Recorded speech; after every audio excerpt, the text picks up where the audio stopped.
Hello everyone, welcome back to my YouTube channel. तो दोस्तों, आज के इस वीडियो में हम लोग देखने वाले हैं माइक्रो ऑर्गेनिज्म, जो कि हमारा चैप्टर 2 है और हमारा क्लास 8 का है, एनसीईआरटी बेस्ड है। ओके, तो इसके पहले वाले वीडियो में हमने पार्ट 6 तक पार्ट 6 तक वीडियो बन चुकी थी और हमने ऑलमोस्ट हम लोग लास्ट पेज तक पहुंच चुके थे, मतलब हमारा लास्ट पार्ट था। ओके, तो बहुत दिन हो चुके हैं उसको, तो मैंने ये प्रॉमिस किया था कि मैं कवर करवा दूंगी लास्ट तक। तो बस वीडियो आज आप लोग की आ जाएगी और आज मैं सच में इस चैप्टर को फिनिश कर दूंगी। ये सही में मेरा वादा है। इसके पहले भी मैंने बोला था लास्ट वीडियो में पार्ट 6 में, बट पूरा नहीं हो पाया था क्योंकि आप लोग को पता है वीडियो बहुत लॉन्ग हो जाती है। 21 मिनट्स का वो वीडियो बना था तो इसमें मैं पूरी कोशिश करूँगी कि वीडियो को जल्दी से कंप्लीट किया जाए और अच्छे से समझ में आए बाकी सबको। ठीक है, तो ये वीडियो देखने से पहले आप लोग बाकी सारे पार्ट्स ज़रूर देख लें, तब आप लोग को अच्छे से समझ में आएगा। तो हम लोग केमिकल मेथड तक थे, मतलब हमारा टॉपिक था केमिकल मेथड, हम लोग स्टार्ट करने वाले थे। माइक्रो ऑर्गेनिज्म तक हम लोग पढ़ चुके थे। So let's start. तो यहाँ पे हमारा केमिकल मेथड दिया हुआ है, तो हम लोग इसे शुरुआत करते हैं, पढ़ते हैं। Salt and edible oil are common chemicals generally use to check the growth of micro organism.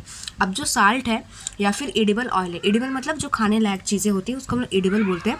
तो जो एडिबल ऑयल है वो एक कॉमन केमिकल्स है, ठीक है, चेक करने के लिए किसका ग्रोथ, माइक्रो ऑर्गेनिज्म का ग्रोथ चेक करने के लिए। Okay, so they are called preservatives. तो इसीलिए इन सबको क्या बोला जाता है, प्रिजर्वेटिव्स बोला जाता है। तो साल्ट और जो हमारे एडिबल ऑयल है उसको हम लोग क्या बोलते हैं, प्रिजर्वेटिव्स बोलते हैं। ओके, नेक्स्ट है हमारा वी ऐड साल्ट और acid preservatives to pickles to prevent the attack of microbes. अब हम लोग ये ऐड करते हैं, क्या ऐड करते हैं, साल्ट को ऐड करते हैं और एसिड को ऐड करते हैं एज अ प्रिजर्वेटिव। किस में ऐड करते हैं हम लोग, पिकल्स में ऐड करते हैं, अचार में ऐड करते हैं। क्यों? क्योंकि माइक्रो ऑर्गेनिज्म का जो माइक्रोब्स है उसका हम लोग प्रिवेंट कर सके, इसलिए हम लोग क्या ऐड करते हैं, साल्ट को ऐड करते हैं और एसिड को ऐड करते हैं। ओके, आई होप आप लोग को यहाँ तक क्लियर हो गया होगा। नेक्स्ट है हमारा sodium benzoate and sodium metabisulphite are common preservatives. अब जो सोडियम बेंजोएट है और जो सोडियम मेटाबाइसल्फेट है, तो वो क्या है, एक कॉमन प्रिजर्वेटिव है। क्या है, common preservative. This are also use in jams squashes to check their spoilage. और ये जो है वो जैम के लिए यूज़ होता है, ठीक है, और स्क्वैशेस के लिए भी यूज़ होता है कि हम लोग उसके स्पॉइलेज चेक कर सके। ओके, नेक्स्ट हमारा टॉपिक है प्रिजर्वेशन बाय कॉमन साल्ट। तो हम लोग इसको भी देख लेते हैं। अब हमारा जो कॉमन साल्ट है उसको भी हम लोग प्रिजर्वेटिव बोल सकते हैं, क्योंकि कॉमन साल्ट भी हम लोग यूज़ करते हैं।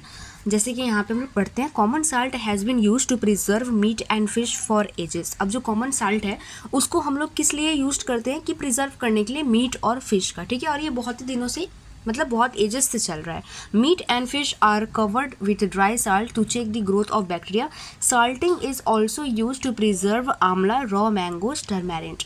अब यहाँ पे ये बोल रहा है कि जो मीट और जो फिश है उसको हम लोग साल्ट से कवर कर देते हैं, ठीक है, कि हम लोग चेक कर सके किसका, ग्रोथ ऑफ माइक्रो बैक्टीरिया का। और जो साल्ट है उसको हम लोग क्या चीज़ में यूज करते हैं, प्रिजर्वेटिव, एज ए प्रिजर्व हम लोग यूज़ करते हैं, आंवला में, रॉ मैंगोज में, टर्मेरिन में, ठीक है। देन हम लोग देखते हैं प्रिजर्वेशन ऑफ बाय शुगर, ठीक है। हम लोग प्रिजर्वेशन कर सकते हैं by the help of sugar भी, जैसे कि जैम्स हो गए, जेलीज हो गए एंड स्क्वैचेस हो गए, आर प्रिजर्व्ड बाय शुगर। तो जैम्स हो गए, जेलीज हो गए, स्क्वैचेस हो गए, तो इसको हम लोग क्या चीज़ से प्रिजर्व करते हैं, शुगर से प्रिजर्व करते हैं। Okay, sugar reduces the moisture content which inhibits the growth of bacteria which spoil food. अब जो शुगर है ना, तो वो रिड्यूस कर जाता है, ठीक है, मतलब वो रिड्यूस कर देता है जो भी मॉइस्चर होता है ना बैक्टीरिया का, ठीक है, तो उसको वो रिड्यूस कर देगा और फिर बाद में उसको ग्रोथ होने से रोक देता है, प्रिवेंट कर लेता है। ओके, नेक्स्ट है हमारा preservation by oil and vinegar. अब हम लोग प्रिजर्व कर सकते हैं by the help of oil और विनेगर भी। Use of oil and vinegar prevents spoilage of pickles because bacteria can not live in such an environment. अब जब हम लोग ऑयल का यूज़ करेंगे और जब विनेगर का यूज़ करेंगे, तो वो जो है ना, वो बैक्टीरिया को ग्रोथ करने में हेल्प नहीं करेगा, क्योंकि उनका वो इन्वायरमेंट ही नहीं है, मतलब वो ग्रो ही नहीं कर पाएंगे, राइट, पूरे स्पॉइल कर देते हैं। Vegetables, fruits, fish and meat are often preserved by this method. और जो वेजिटेबल्स हो गए, हमारे फ्रूट्स हो गए, फिश हो गए, तो वो भी क्या, उसको भी हम लोग प्रिजर्व कर सकते हैं by the help of this method, oil and vinegar. Okay, I hope आप लोग का ये टॉपिक भी क्लियर हो गया होगा। नेक्स्ट है हमारा हीट एंड कोल्ड ट्रीटमेंट। तो हीट एंड कोल्ड करके भी हम लोग क्या कर सकते हैं, किसी भी चीज़ को हम, मतलब किसी भी चीज़ नहीं, यहाँ पे हम लोग पढ़ेंगे कि उसको भी हम लोग प्रिवेंट कर सकते हैं। जैसे कि यहाँ पे देख रहे हैं, you must have observed your mother boiling milk before it is stored और use.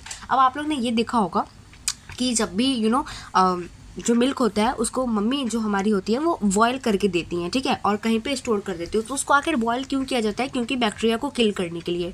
Boiling kills many bacteria. जो जब हम लोग बॉइलिंग करते हैं ना तो उसी समय बहुत से बैक्टीरिया जो है वो मर जाते हैं, डेथ कर जाते हैं। ओके, तो ये प्रिवेंट ऐसे भी कर सकते हैं। फिर यहाँ पे बोल रहे हैं similarly we keep our food in the refrigerator. तो वैसे ही हम लोग अगर फूड को रेफ्रिजरेटर में रखें तो वहाँ पे लो टेम्परेचर होगा, तो low temperature inhabits the growth of microbes. तो वहाँ पे भी वो लोग ग्रोथ नहीं कर पाएंगे, कौन? माइक्रोब्स, ठीक है। तो ये भी एक रीज़न है प्रिवेंट करने का।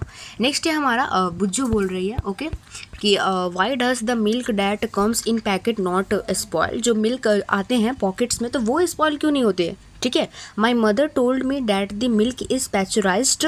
What is pasteurisation? अब यहाँ पे ये है कि ये मेरी मम्मी ने कहा, बुज्जू की मम्मी ने, कि वो मिल्क पैस्चराइज्ड होते हैं इसीलिए वो क्या होते हैं? स्पॉइल नहीं होते हैं। अब यहाँ पे हमें ये जानना है कि जो पैस्चराइजेशन है वो किसे बोलते हैं, राइट? तो नेक्स्ट हम लोग देखते हैं pasteurisation milk can be consumed without boiling as it is free from harmful microbes. अब जो पैस्चराइज्ड मिल्क होते हैं ना तो वो कंज्यूम ही किया जाता है बिना बॉइलिंग के, right? Without boiling as it is free, वो फ्री होते हैं कि उनमें फ्रॉम हार्मफुल माइक्रोब्स, ठीक है। अब ऐसा क्यों होता है कि वो लोग फ्री होते हैं कि हाँ उनमें माइक्रोब्स हार्म नहीं कर सकती है। The milk is heated to about 70 degree Celsius for 15 to 30 second. अब जो पैकेट में मिल्क रहता है, ठीक है, तो उसको हीट किया जाता है, बॉयल किया जाता है 70 डिग्री सेल्सियस पे 15 से 30 सेकेंड के लिए, ओनली 15 to 30 सेकेंड्स, राइट?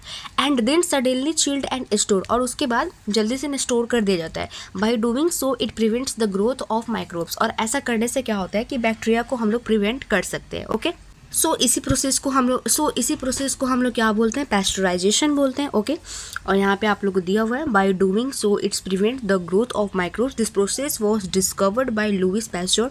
अब ये प्रोसेस को डिस्कवर कौन किया? जो पैस्चराइजेशन प्रोसेस है उसको डिस्कवर कौन किया है? लुइस पैस्चर ने डिस्कवर किया है, और इसी प्रोसेस को हम लोग क्या बोलते हैं? पैस्चराइजेशन बोलते हैं। Okay, pasteurisation. नेक्स्ट है हमारा स्टोरेज एंड पैकेजिंग। तो हम लोग इसके बारे में भी पढ़ेंगे। This days drying fruits and even vegetables are sold in sealed air tight packet to prevent the attack of microbes. अब ऐसे डेज में है ना कि जो ड्राई फ्रूट्स हो गए या फिर वेजिटेबल्स हो गए तो वो सोल्ड किए जाते हैं एकदम सील्ड करके एयर टाइट पैकेट में। किस लिए? क्योंकि उन पे जो है वो माइक्रोब का अटैक नहीं हो पाए इसलिए। ओके, नेक्स्ट हमारा टॉपिक है 2.3 जिसका नाम है टॉपिक का नाइट्रोजन फिक्सेशन। और ये हमने आई थिंक फर्स्ट चैप्टर में भी सेवन्थ क्लास का था, वो 8th क्लास का नहीं था। 7th क्लास की फर्स्ट चैप्टर में भी हमने पढ़ा था थोड़ा सा, राइट? तो यहाँ पे ये बोल रहा है you have learn about the bacterium rhizobium in class 6 and 7। हाँ, तो यहाँ पे इसने दे भी दिया कि आप लोगों ने प्रीवियस क्लास में आप लोगों ने पढ़ा भी होगा बैक्टीरियम राइजोबियम के बारे में।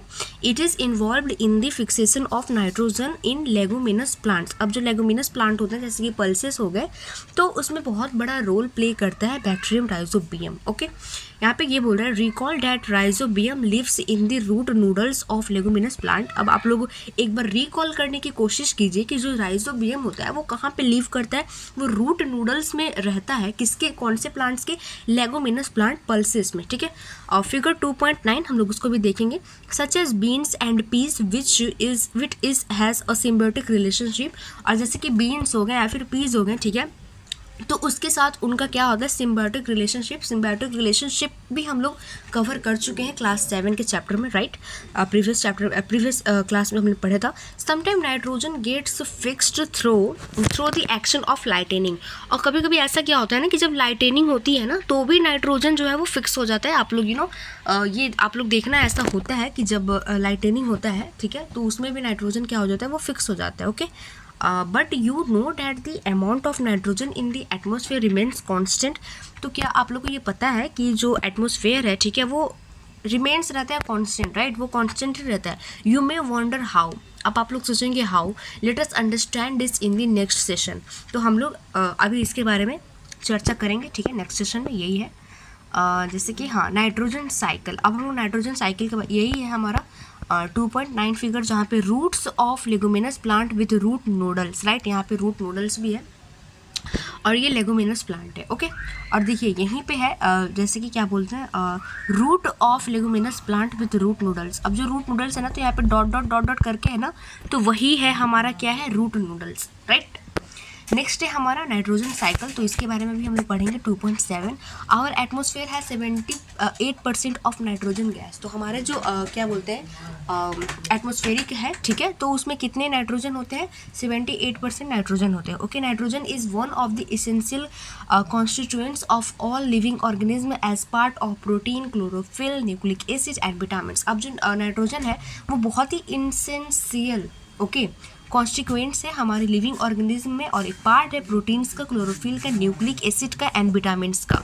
द एटमॉस्फेरिक, अब हम लोग यहाँ पे पढ़ते हैं, the atmospheric nitrogen can not be taken directly by plants. अब ये हमने प्रीवियस क्लास में भी पढ़ा था कि हम लोग डायरेक्ट नाइट्रोजन को नहीं यूज़ कर सकते, राइट। प्लांट्स जो है वो डायरेक्ट नाइट्रोजन नहीं यूज़ कर सकती है। Certain bacteria and blue green algae present in the soil fix nitrogen from atmosphere and convert into compounds of nitrogen. कुछ बैक्टीरिया होती हैं जो कि मतलब फिक्स करती है नाइट्रोजन को, एटमॉस्फेरिक नाइट्रोजन को वो फिक्स करती है, राइट। तो ऐसे डायरेक्ट हम लोग नहीं ले सकते, ओके। डायरेक्ट प्लांट यूज़ नहीं कर सकता है नाइट्रोजन को, ओके। यहाँ तक आप लोग को क्लियर हो चुका है, ओके। नेक्स्ट है हमारा, it can be utilised by plants from the soil through their root system. और ये मतलब यूटिलाइज कैसे होता है कि सॉइल के द्वारा, ठीक है, जो रूट्स हैं उसको उस सिस्टम के द्वारा क्या होता है, यूटिलाइज हो जाता है। सो नेक्स्ट हमारा ये बोल रहा है, once nitrogen is converted into this usable compounds it can be utilised by plants from the soil through their root system. अब जब वो नाइट्रोजन, एटमॉस्फेरिक नाइट्रोजन को वो यूजेबल कंपाउंड्स में जब एक बार चेंज कर देती है ना, तो फिर यूटिलाइजेशन भी चालू हो जाता है प्लांट सिस्टम में, okay. Nitrogen is then used for synthesis, और फिर नाइट्रोजन का यूज होने लगता है सिंथेसिस के लिए of plant proteins and other compounds. Animals feeding on plants get this proteins, और जब एनिमल फीड करते हैं प्लांट पे तो वो प्रोटीन्स को भी पाते हैं एंड अदर नाइट्रोजन कंपाउंड्स को भी उन्हें मिलता है, राइट, वो लोग पाते हैं। सो बेसिकली दोस्तों यहाँ पे ये बोल रहा है, when plants and animals die, तो जब प्लांट्स और एनिमल्स क्या होते हैं, डाई कर जाते हैं, ओके।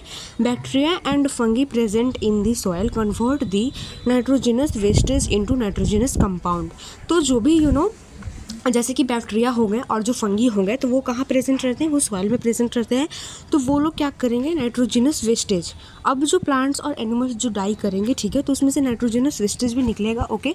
तो ये लोग क्या करते हैं, बैक्टीरिया और फंगी उस नाइट्रोजिनस जो ये क्या बोलते हैं उसको नाइट्रोजिनस वेस्टेज होते हैं ना, तो उसको ये लोग क्या चीज़ में कन्वर्ट कर देते हैं, नाइट्रोजिनस कंपाउंड में कन्वर्ट कर देते हैं। और जिससे क्या होता है कि जो प्लांट है वो आराम से यूज़ कर सकता है, क्योंकि डायरेक्ट नाइट्रोजन तो ले नहीं सकता है, ठीक है।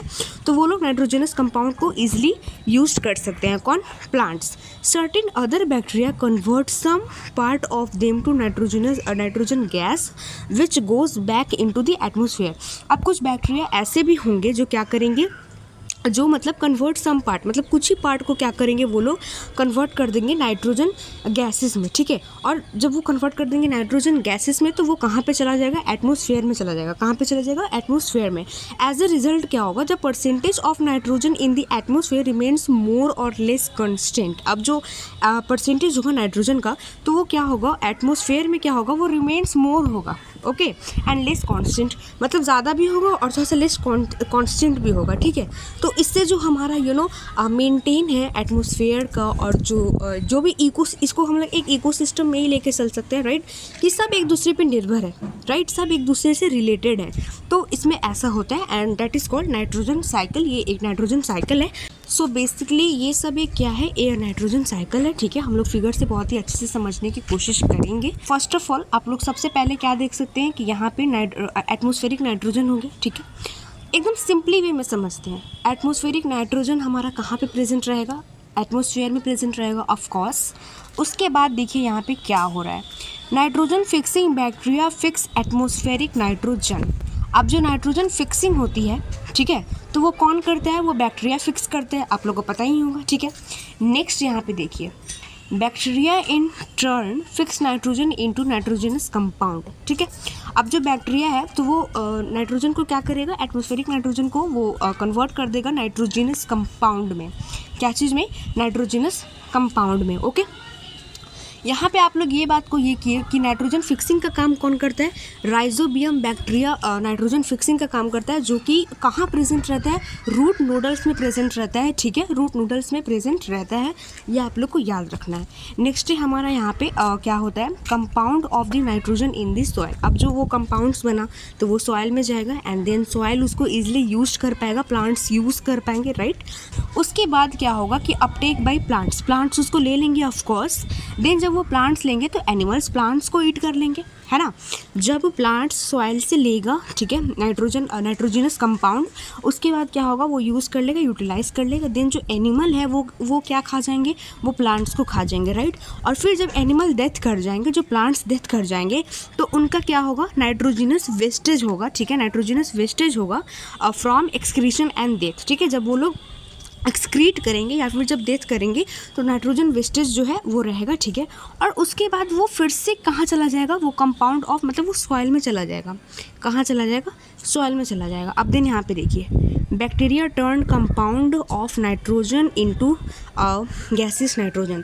अब फिर क्या होगा कि कुछ बैक्टीरिया ऐसे होंगे कि जो मतलब जो कंपाउंड्स होंगे ऑफ नाइट्रोजन के, उसको फिर क्या चीज़ में चेंज कर देगा, वो नाइट्रोजन गैसेस में चेंज कर देगा। और फिर जो वो नाइट्रोजन गैसेस होगा वो एटमॉस्फेयर में चला जाएगा। ओके, तो ये ही है हमारा प्रोसेस और इसी को हम लोग क्या बोलेंगे, नाइट्रोजन साइकिल बोलेंगे। आई होप कि ये आप लोग को समझ में आ गया होगा। ओके, तो इसी को हम लोग क्या बोलेंगे, नाइट्रोजन साइकिल बोलेंगे। आप लोग यहाँ पे देख सकते हैं।